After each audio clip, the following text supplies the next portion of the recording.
terjadi kebangkitan Renaissance dan seterusnya, akhirnya kita kehilangan sejarah. Orang yang kehilangan sejarah itu seperti orang yang kehilangan sinyal. Akhirnya dia bingung, muter aja di situ, nggak tahu arah. Begitu kita dapat lagi sejarah, maka kita tahu kemana kita harus pergi. Makanya teman-teman, dalam rangka mengingat, mereview kembali apa yang pernah saya kasih ke Mang Deki. Mang Dek, ini tolong bikin dong yang gimana gitu motornya, biar kalau saya naik ala-ala lah pokoknya ya. Karena saya kan senang green lover gitu kan, motornya cari yang green, terus dibikin ala-ala. Jadi kalau saya naik berasa gitu. Berasa apa Ustaz? Pokoknya seolah-olah lah ya, kayak lagi apa, mencoba menghayati seolah-olah saya ini lagi kayak seorang Che Guevara gitu, naik motor hijau keliling keliling Argentina, terus mampir orang yang lagi sakit disembuhin apalah kayak gitu-gitu. Walaupun bukan ideologi komunisnya ya, lebih ke semangat revolusinya. Intinya mah request, Mang Dek tolong benerin motor saya, benerin. Ini potensi yang ada di umat, sehingga kemampuan kayak gini pasti ada di banyak teman-teman yang mungkin main mobil, main motor. Kita coba dedikasikan kemampuan kita buat peradaban, dimulai dari masjid. Kok harus masjid Ustaz? Biar akadnya kepada Allah. Kita akadkan di rumah, Allah ya Allah, saya bisanya bengkel. Boleh nggak saya bantu agamamu dengan kemampuan saya? Boleh, masjid menyediakan nanti. Ya Allah, saya tuh orang akuntan. Boleh nggak saya bantu agamamu dengan ini? Boleh. Ya Allah, saya advokat. Boleh nggak? Ya Allah, saya apa? Ya Allah, saya apa? Apa potensi kita? Ya Allah, saya bukan siapa-siapa. Boleh dengan tenaga kan ya, nggak ada yang nggak bisa. Dan apapun kita, kalau kita berakad kepada Allah untuk nolong agama Allah, itu akan menjadi mulia. Ingat nggak dengan cerita Ashabul Kahfi? Apa yang menjadikan hewan yang menemani mereka itu disebut di Al-Quran berkali-kali? Ada yang mengatakan 5 jumlahnya, 6 dengan anjingnya.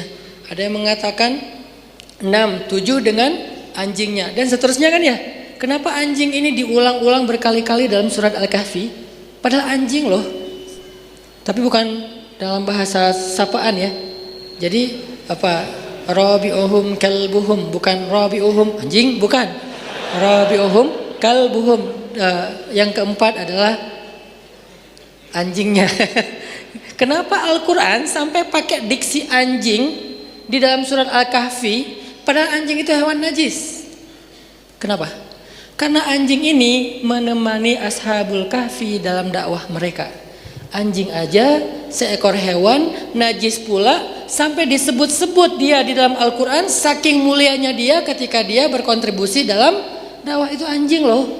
Cuman seekor hewan yang najis, tapi begitu mulianya hewan najis ini sampai Allah sebut-sebut di dalam Al-Quran, yang setiap Jumat kita baca.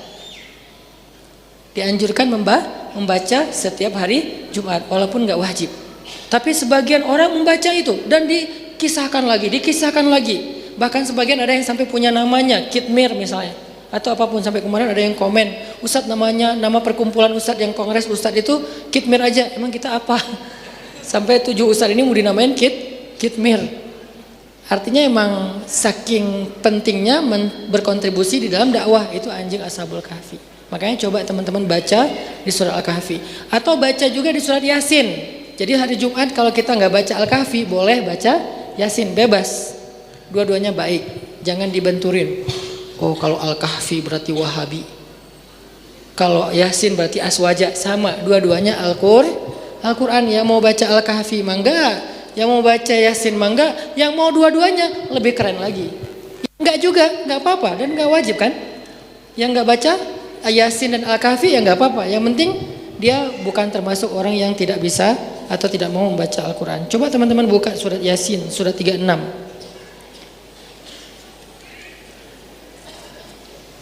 Surat 36 ayat 20. Surat Yasin, surat 36 ayat 20. Allah berfirman, saya bacain ya. Bismillahirrahmanirrahim. وجاء من أقصى المدينة رجل يسعى قال يا قوم اتبعوا المرسلين اتبعوا من لا يسألكم أجرا وهم مهتدون وما لي لا أعبد الذي فطرني وإليه ترجعون أأتخذ من دونه آلهة إن يردني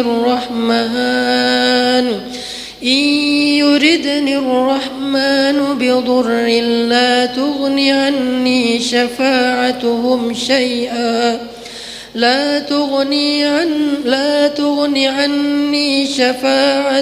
شيئا ولا ينقذون إني إذا لفي ضلال مبين إني آمنت بربكم فاسمعون قيل ادخل الجنة قال يا ليت قومي يعلمون بما غفر لي ربي وجعلني من المكرمين.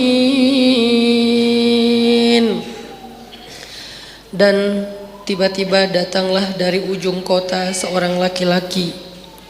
Dengan bergegas ia berkata, wahai kaumku, ikutilah utusan-utusan itu. Ikutilah orang yang tidak meminta imbalan kepada kalian, dan mereka adalah orang-orang yang mendapat petunjuk. Dan tidak ada alasan bagiku untuk tidak menyembah Allah yang telah menciptakanku, dan hanya kepadanya lah kalian akan dikembalikan. Mengapa aku akan menyembah Tuhan-Tuhan selain Dia? Jika Allah yang Maha Pengasih menghendaki bencana terhadapku, pasti penolong mereka tidak berguna sama sekali bagi diriku, dan mereka juga tidak dapat menyelamatkanku. Sesungguhnya jika aku berbuat begitu, pasti aku berada di dalam kesesatan yang nyata. Sesungguhnya aku telah beriman kepada Tuhanmu, maka dengarkanlah pengakuan keimananku. Dikatakan kepadanya, masuklah engkau ke dalam surga. Dia berkata, aduhai seandainya kaumku mengetahui apa yang menyebabkan Tuhanku memberikan ampunan kepadaku dan menjadikan aku termasuk orang-orang yang dimuliakan. Tahu nggak nih ceritanya apa? Ini kisah seorang laki-laki yang bahkan nggak disebutkan namanya di dalam Al-Quran. Walaupun tafsirnya nanti ada yang memberi nama dia Habib An-Najjar. Tetapi itu bukan pendapat semua ulama tafsir, hanya pendapat sebagian kecil saja. Pendapat jumhur atau mayoritas ulama tidak ada yang tahu namanya, karena tidak ada riwayat yang kuat. Dia seorang laki-laki yang tidak dikenal namanya, artinya dia bukan siapa-siapa. Dan datangnya dari pelosok. Wajah Amin Aqsa. Aqsa itu artinya apa? Jauh, pelosok. Jadi Masjidil Aqsa, masjid yang letaknya jauh dari Mekah. Kalau di dalam surat Maryam, fahamalathu fantabadat bihi makanan qasiyya. Qasiyya Aqsa. Maryam hamil, kemudian dia mengasingkan diri ke tempat yang jauh. Berarti Aqsa, qasi itu artinya jauh. Wajah Amin Aqsa, datanglah dari negeri yang jauh. Maksud negeri yang jauh, pelosok. Dari entah kampung mana gitu, kalau di kita tuh dari kampung mana tiba-tiba datang ke kota Madinah, lalu dia membela Nabi yang sedang berdakwah di Madinah itu. Dia berkontribusi, dia ikut terlibat, dia ikut mau support dakwah para anbiya yang ada di kota itu. Dan itu adegannya singkat banget, bukan berhari-hari, bukan berbulan-bulan, bukan bertahun-tahun, cuman satu event kecil.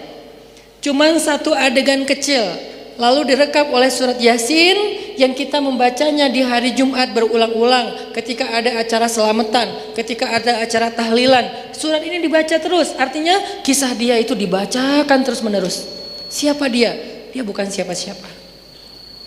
Kalau di surat Al-Kahfi, siapa dia? Seekor anjing. Kalau di surat Yasin, siapa dia?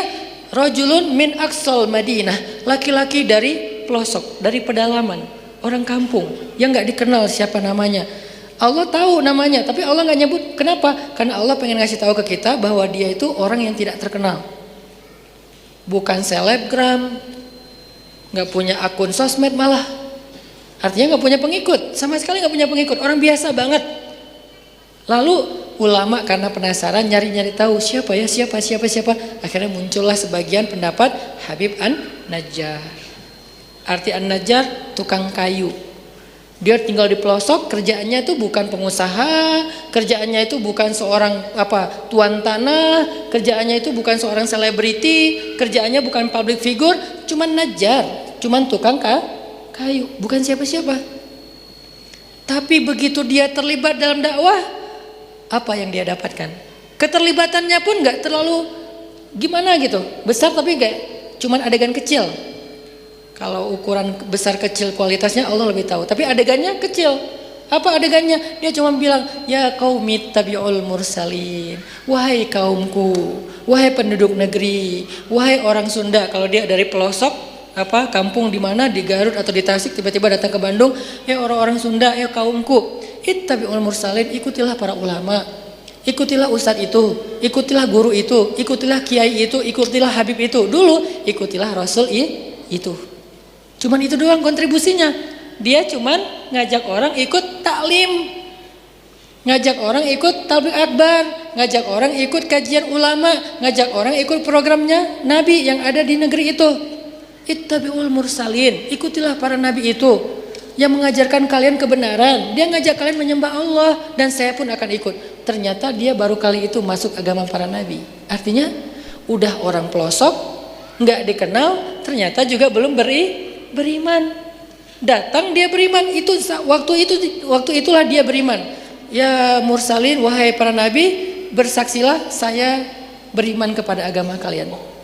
Begitu dia ikut terlibat dalam dakwah para nabi, dia dikeroyok rame-rame sama penduduk negeri bersama para nabi. Qadarullah dia meninggal. Dikeroyok rame-rame massal, dia dipukulin, dia dituduh sebagai orang sesat, dia dituduh pembawa sial, dia dituduh sebagai pembawa sihir, dia dituduh orang gila, dia dituduh pencuri, dia dituduh segala macam tuduhan-tuduhan yang buruk. Bukan hanya dibully, akhirnya dia dibunuh dengan cara dikeroyok rame-rame. Kasihan, orang baik dikeroyok karena tuduhan. Kan masa ini kadang-kadang nggak ngecek dulu ya. Begitu ada yang teriakin maling, keroyok rame-rame.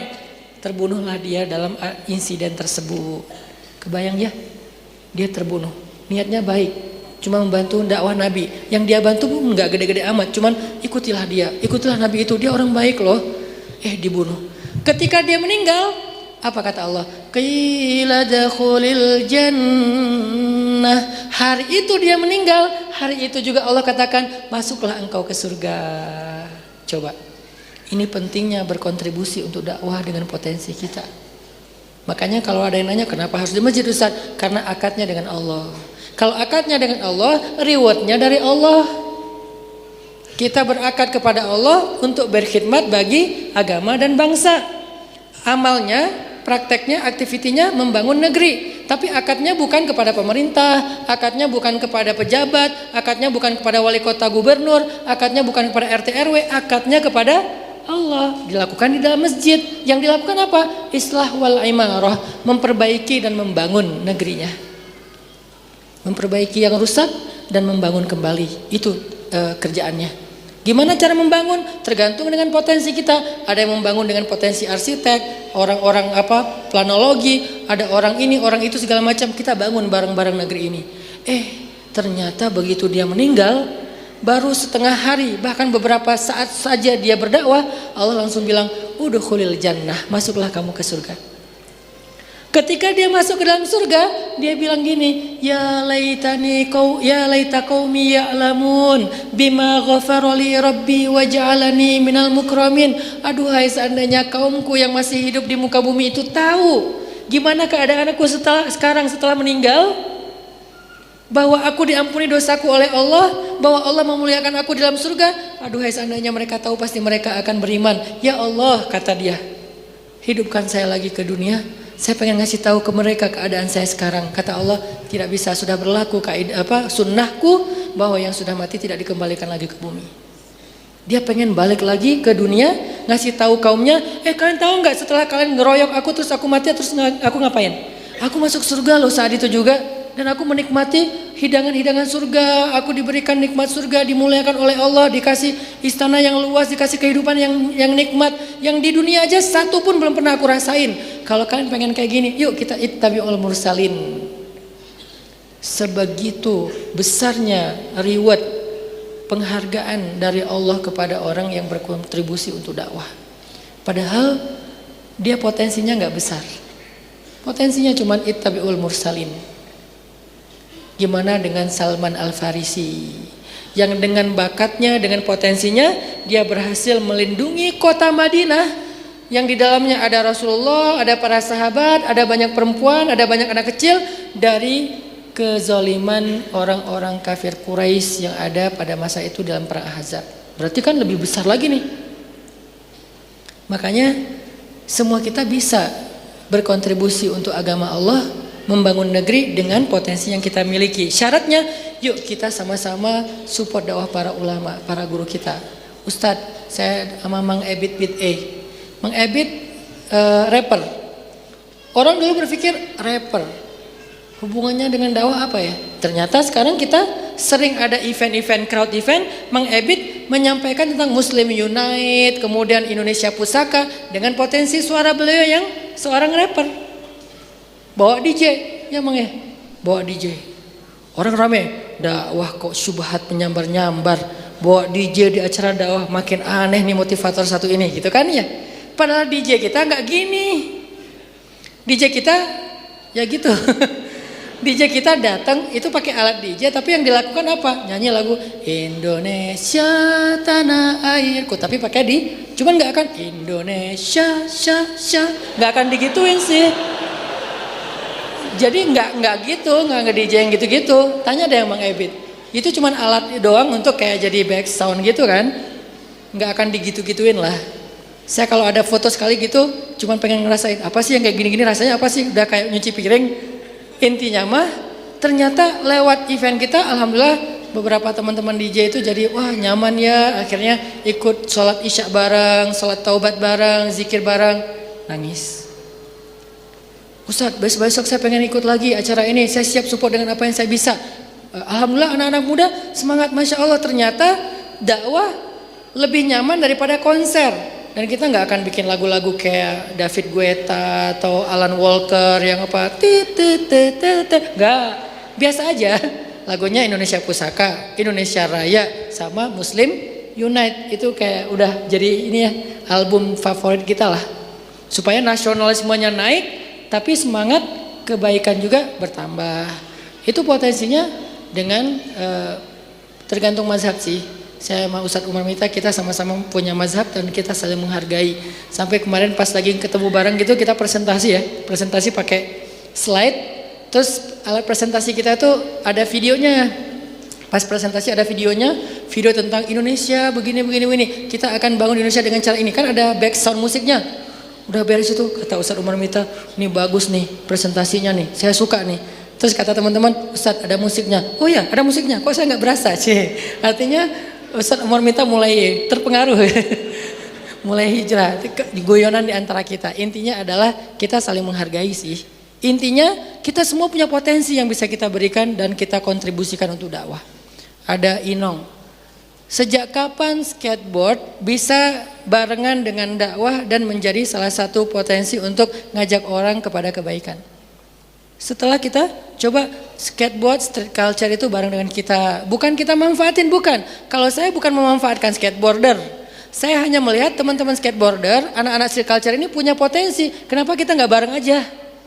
Bukan memanfaatkan mereka sama sekali. Anak motor, mereka punya potensi. Kenapa nggak bareng aja? Nanti yang memprogram biarkan para ustadz. Sebagaimana saya memprogram pemuda hijrah dari awal. Oh ini potensinya di sini, yang ini bagiannya di sini.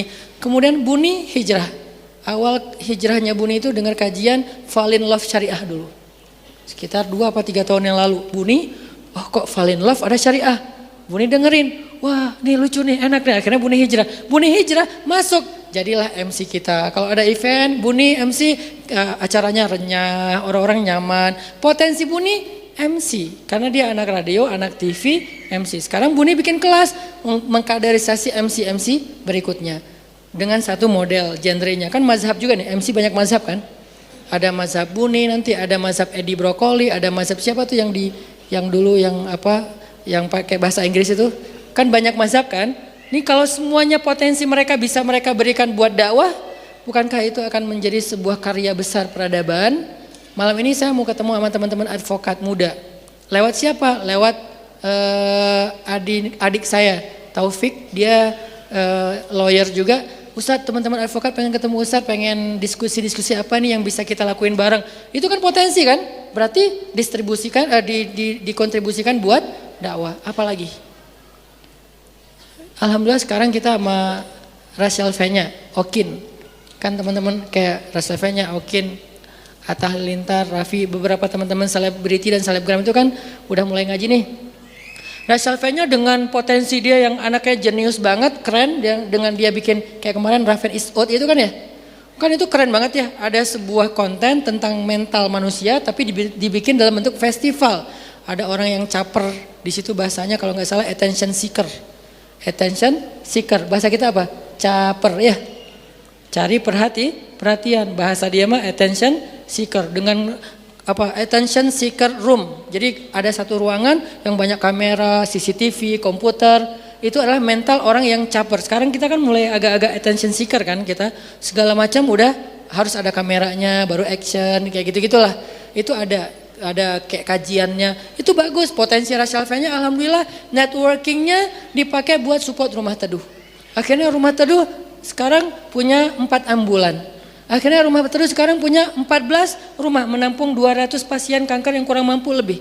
Sekarang malah mau bikin setiap kota ada ambulan supaya kita mudah, nggak ada lagi kejadian kayak kemarin seorang bapak menggendong anaknya karena nggak bisa bayar ambulan. Itu nggak ada lagi. Nah ini kan mengisi peradaban. Dengan potensi networking, dengan potensi ide-ide brilian yang out of the box, apapun lah. Rifat, editor dan videografer kita, itu kerjanya luar biasa dari pagi sampai pagi. Karena banyak yang harus kita kerjakan, soalnya dakwah kita banyak konten-konten sosial media. Di belakangnya ada siapa? Salah satunya Rifat yang riuh banget ngedit. Belum satu project selesai, deadline-nya datang lagi yang lain, numpuk tuh. Deadline-nya dia tuh numpuk banget tuh. Butuh lebih banyak lagi editor, videografer, fotografer, orang grafis yang bisa support dakwah kita, sehingga ketika para ustadz ini bergerak dalam dunia dakwah, nanti ada yang mensupport mereka, tim kecil untuk ngambil video. Nanti video itu jadi syiar, bukan ria, syiar. Saya dakwah ke teman-teman pemuda Pancasila di Semarang.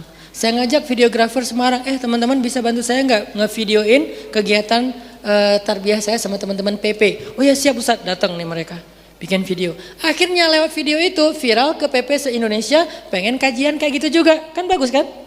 Karena wah seru ya, nyaman ya. Ya udah ketua, kapan kita di Jakarta, kapan kita di Surabaya, kapan kita di Makassar. Semuanya pada minta. Lewat apa? Videografi. Ada editornya, segala macam konseptornya. Potensinya ngedit. Itu semuanya bisa kita berikan untuk dakwah kalau kita berakatnya kepada Allah lalu ngikutnya kepada ulama. Biar ulama yang bikin programmingnya, konsepnya. Itu yang kita lakukan kemarin di Bogor, tapi sengaja nggak kita publish biar nggak rame dengan foto-foto, nggak rame dengan mungkin pada berdatangan, bukan eksklusif, biar fokus dengan diskusinya. Dan itu kita lakukan rutin 2 bulan sekali pertemuan para ustadz yang berkembang terus insya Allah. Nanti kita juga akan mengundang Ustadz Adi Hidayat, Ustadz Yusuf Mansur, lintas ustadz lah. Karena kita respect dengan semua ulama kita. Akhirnya kita bangun negeri ini bareng-bareng. Nah sekarang saya pengen ngajak siapa yang pengen support dakwah ulama silahkan daftar. Potensinya ustadz, saya nggak mau bakat yang udah Allah berikan kepada saya hanya dipakai buat keuntungan pribadi saya. Saya pengen bakat yang Allah udah berikan kepada saya saya berikan untuk umat juga. Dan gak usah khawatir, kita pengalaman ketika kita bekerja untuk Allah, kan Allah itu maha kaya kan. Bos kita itu Allah loh, bukan manusia. Direktur kita itu Allah, bukan manusia. Jadi dia bakal ngasih kita gaji gede dibandingkan manusia. Cuman gaji itu disimpan di Lauhul Mahfuz. Mending mana, gaji disimpan di Lauhul Mahfuz atau di rekening bank? Itu sama, dua-duanya rekening. Yang satu namanya lembaran-lembaran rekening tabungan. Yang di sana lembaran-lembaran rekening yang terjaga loh. Isinya apa Ustadz? Lauhul Mahfuz. Isinya saldo kita. Alhamdulillah lewat sholat, lewat puasa, lewat kegiatan sosial. Kita udah punya saldo di Lauhul Mahfuz misalnya 1 miliar. Tapi kan gak bisa dicarikan Ustadz. Bisa, tinggal gini doang. Ya Allah, boleh gak dicarikan 100 juta? Saya pengen beli mobil. Allah kasih kalau itu baik buat kita. Gak usah khawatir. Allah itu maha kaya. Dan ngasihnya bisa dalam bentuk materi, kesehatan, kesembuhan, kebahagiaan, rumah tangga, jodoh, dan seterusnya. Yang terakhir yang paling penting. Ini nggak bisa dibeli dengan uang. Makanya saya pengen ngajak teman-teman, saya nggak tahu nih potensi yang ada di hadapan saya ini apa aja, pastinya ada semuanya potensinya. Kita butuh narator. Kita sering kewalahan bikin video nggak ada naratornya. Akhirnya suara yang dipakai suara cuman bunyi lagi, padahal mungkin masih ada yang model lain yang bunyi sibuk dengan beberapa programnya. Kita butuh narator-narator lain. Kayak Nat Geo ada narator khusus buat dokumenter gitu kan ya. Nanti ada narator apa? Kita butuh narator yang suaranya itu empuk. Ustadz, suara saya empuk. Oh ya udah sini. Yuk kita bikin misalnya apa? Narator. Butuh penulis. Karena kita juga butuh penulis-penulis yang bisa bikin kayak semacam tulisan tentang dakwah atau di web atau apa. Bukan hanya untuk saya, untuk 7 ustadz itu dan nanti akan berkembang ustadz-ustadz yang lain. Butuh konten kreator. Karena ini konsep kan. Dia bikin konten ini Ustaz, bikin konten itu. Mangga, apapun potensi teman-teman, coba kita sama-sama akadkan kepada Allah bersama para ulama, lalu kita coba kerja dakwah untuk membangun tanah air yang tercinta. Nah, kalau ada yang mau daftar untuk mensupport dakwah ulama yang 7 ini, silahkan masuk isi Google Formnya di apa ini? Silakan dibaca. MC mana MC? Oh ya, Mang Ibit. Ini terlalu canggih bahasanya. Oh ini LY. Oke. Bit ya. bit.ly garis miring. Jadi bit.ly garis miring biodata shift. Shift itu SHIFT. Huruf kecil semua.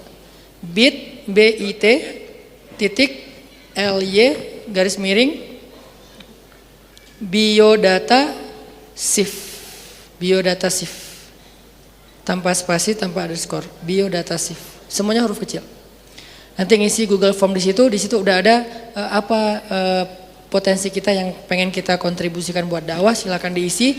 Nanti dari tim Pemuda Hijrah dan tim Ustadz-Ustadz, ini Ustadz-Ustadz lagi ada agenda dakwah berikutnya, nanti insya Allah kita bentuk tim, bukan menyeleksi kali ya, karena kita nggak dalam kapasitas menyeleksi teman-teman, tapi melihat kebutuhan kita apa. Di antara semua yang udah masuk, oh kita butuh ini ada, ya udah. Yang belum, bukan berarti nggak lulus. Mungkin kita belum tahu mau dipakai buat apa. Insya Allah suatu saat pasti akan kita butuhin, mungkin belum saatnya sekarang. Kayak misalnya ada script writer untuk bikin film. Kita belum mampu bikin film, tapi suatu saat kita harus bikin film. Sehingga wah ini terlalu keren nih, kita nggak sanggup. Ya udah kita hold dulu, kita simpan dulu datanya. Suatu saat nanti kalau kita hubungin, mungkin teman-teman, kita udah ada nih yang mau jadi misalnya apa istilahnya tuh, selain sutradara apa yang produser. Udah ada produsernya nih. Kemarin saya sempat ngobrol sih sama Raffi. Kita bikin film yuk. Film apa Ustadz? Film waktu itu kan masih musim-musim film-film yang 90-an itu kan. Akhirnya kita mau bikin film Jomblo Fisabilillah. Biar ada alternatifnya gitu. Cuman karena Raffi lagi ngejar target film-film horor itu, akhirnya nggak jadi. Jadi Raffi kemarin tuh udah mau jadi produser film kita. Cuman kita tuh kurang script writer. Filmnya ada judul tapi nggak ada cerita. Kan sama aja kan? Ada judul nggak ada cerita, wacana doang gitu. Pokoknya Jomblo Fisabilillah lah judulnya. Ceritanya apa Ustadz? Ya nggak tahu. Ada nggak nih script writer, orang yang pintar bikin kayak cerita pendek kah atau novel kah atau apapun. Yuk bareng-bareng, nanti kita bikin cerita yang lucu-lucu, yang ada pesan moralnya, bikin film Jomblo Fisabilillah atau apapun lah namanya. Nah ini semuanya bisa kita pakai untuk dakwah. Sekali lagi silakan isi Google Form di bit.ly/biodata shift. Mudah-mudahan dengan kayak gitu kita bisa menjadi seperti wajaa min aqsal madinati rajulun yas'a qala ya qaumi ittabi'ul mursalin. Menjadi orang yang mensupport dakwah ulama. Lalu nanti kalau kita wafat, tapi bukan karena dikeroyok ya, wafat, kalau waktunya udah wafat, maka Allah berfirman untuk kita, qila udkhulil jannah, masuklah kamu ke surga wahai hambaku. Itu salah satu tawaran Allah kepada kita. Mudah-mudahan ini bermanfaat, jadi motivasi buat kita semuanya. Gak boleh kita hanya dengar-dengar ceramah doang. Kita udah kajian Rabu malam ini sekitar berapa tahun, udah saatnya kita sekarang naik level. Dari dengar kajian sekarang ikut program. Di Pemuda Hijrah, di Jalan Bareng, di Syamila, ya semua organisasi para ustadz yang udah terbentuk selama ini. Insya Allah nanti akan ada kejutan-kejutan berikutnya dari Ustadz 7 ini yang akan berkembang lebih besar lagi sehingga kita bisa melihat 2024, 2030 Indonesia mudah-mudahan sudah bisa melihat cikal bakal peradaban. Salah satunya buat saya adalah adanya presiden yang hafiz, lalu wakil presiden yang muazin. Itu doang sih, simpel buat saya.